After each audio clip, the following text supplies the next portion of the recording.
Hello, good afternoon, and welcome to Reading Room right here on Freedom Square TV. And today we've taken Reading Room to the street, and we are here to ask very interesting questions. With me here is Dr. Ambrose Igboke. Good afternoon, sir, and welcome. Good afternoon.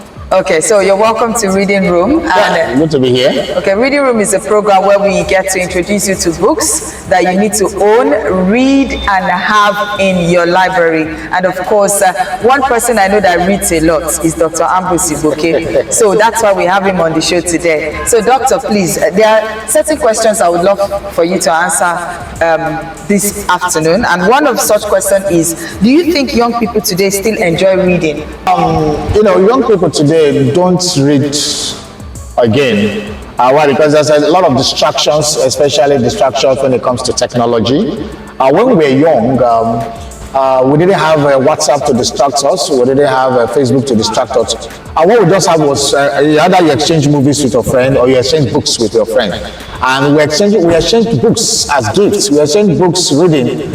And by the time I was leaving secondary school, I was actually taking a note, jotting of the books I've read.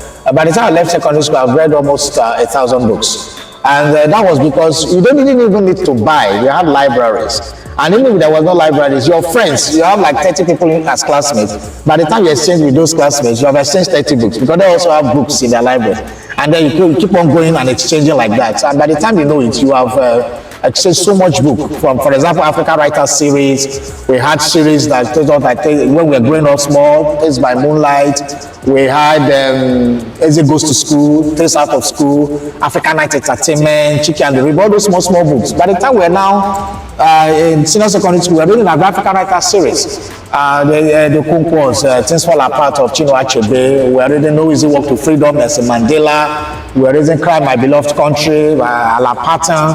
We're reading Good Lord's Child, Ngugiwanti Ogo. A lot of things. The Beautiful Ones Are Not Yet Born by Ayikwe Ama. So a lot of books, even the Mayor of Castor Bridge and all those big books. We read so many books, so many.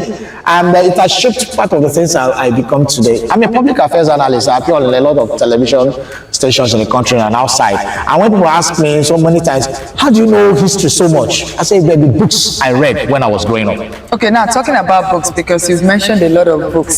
Some I'm familiar with, others I'm like, so these books are out there. So what kind of books or stories interest you the most? I know people like you, there was another series called Pesetas. I remember all the valuable elements, the cool, and all these things. And so those are books we read as teenagers. The books that interest me as a person, I like detective books. I like historical books.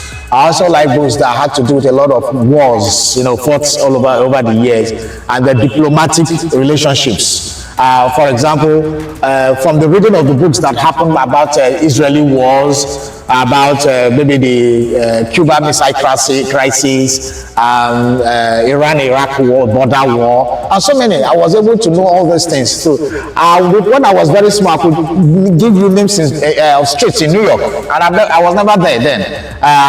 But because of the books I read, I was able to. I like when I was introduced to books like Frederick Forsyth. When I read his Dogs of War, when I learned his Odyssey Files, and when I read the Making of an African Legend, the Biafran story, even Emeka about Odumogo Ojukwu. So many, The Devil's Alternative.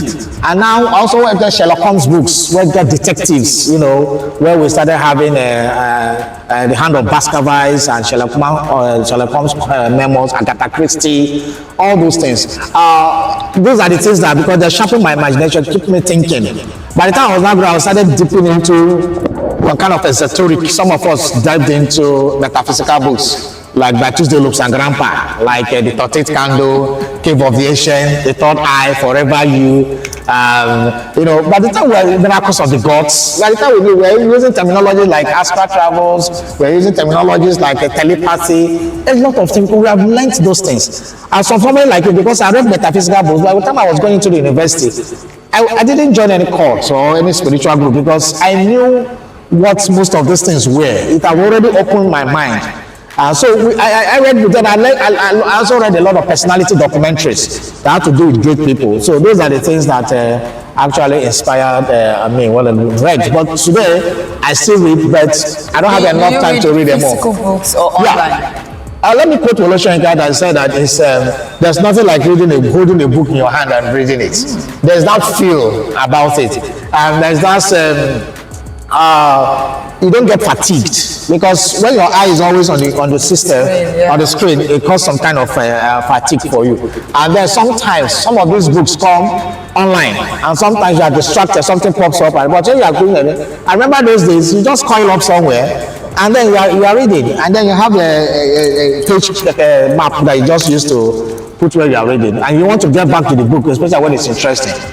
So I buy books for children a lot, and I want them, because any child that loves reading, especially books, the child, you find that when you measure them in terms of their IQ, intelligence quotient, you find that the child that reads is far better than the child that doesn't. In terms of quick thinking, wit, intelligence, street wisdom, and ability to problem-solving skills and others, they're always better.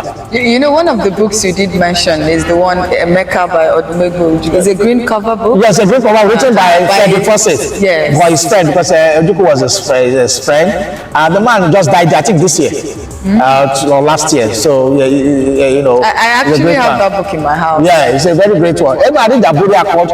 I read so many books about the wars in First World War, Second World War. I read books about the Nigerian Civil War. I've read a lot of books, and those things keep pushing us to higher learning ground. And sometimes when I talk about global history, by the time I was 15, I already know about Henry Kissinger, I've already known about Watergate scandals in America, I've known about the assassination of John F. Kennedy. I've known so many things. You know, even the Archduke that caused the First World War, so many, how the Second was sponsored. And then historically, you start knowing about the League of Nations, the empires of Africa that were very huge before these people even came, before the Europeans came. And that's why I needed to know that science started from Egypt. And that science started from Egypt. When Europe was still writing numerals as represented in alphabet, 1 for I, 3 for 3 eyes, and V for 5.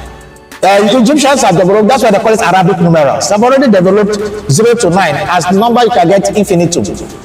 So we are far more ahead. And it was books that made me know all those things. So books are very powerful. Thank you so much. If you could recommend one book to everybody who is watching Reading Room right now, what book would that be?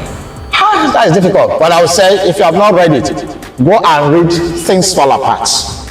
Or go and read maybe somebody like Chimamanda's book of Half of the Yellow Sun. Those are great books. Why do you think reading is important? I think we'll end with this.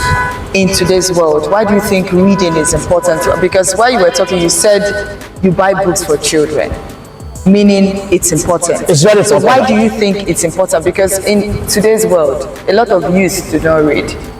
They don't read because there's a lot of distraction. But they can be on their phone.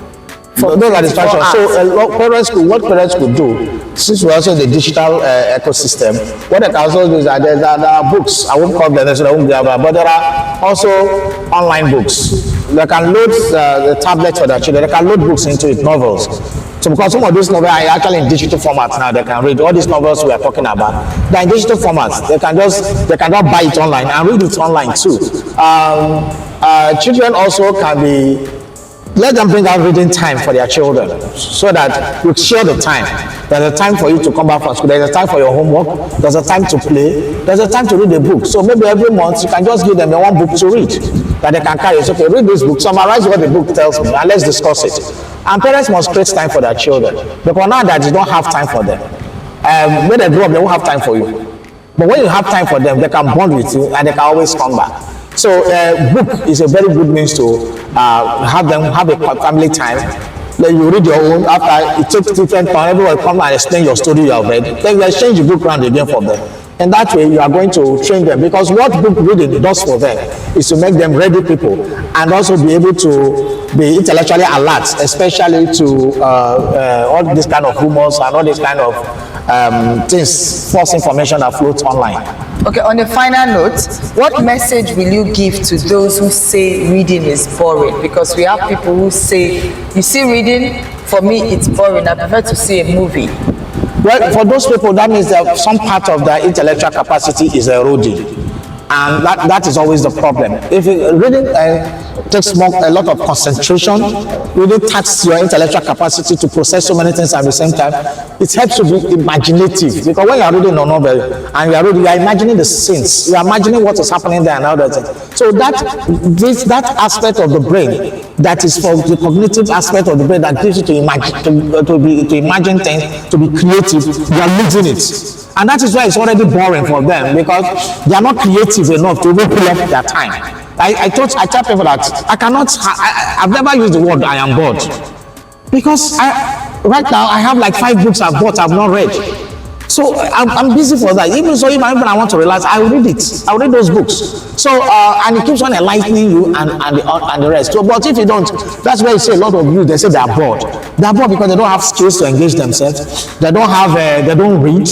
And so when you keep on practicing that you are dormant, that aspect of your intellectual faculty will start dying gradually. So read to help you maintain an alert mind, to help you be able to have your cognitive sense in the highest capacity. Thank you. Thank you so much, Dr. Ambrose Igboke, for joining us right here on Reading Room on Freedom Square TV. Thank you so much. Thanks for having me.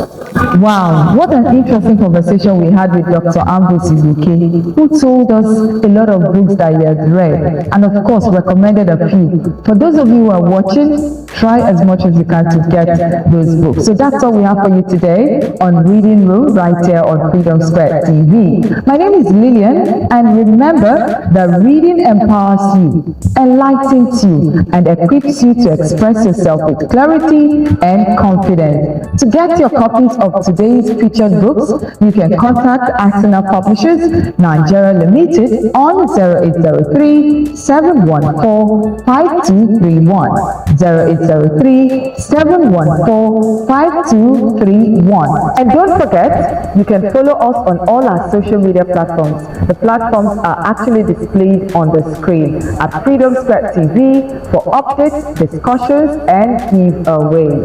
Until next time, keep reading, keep learning, and keep growing. My name is Lilian Ezinwa, and this is Reading Room.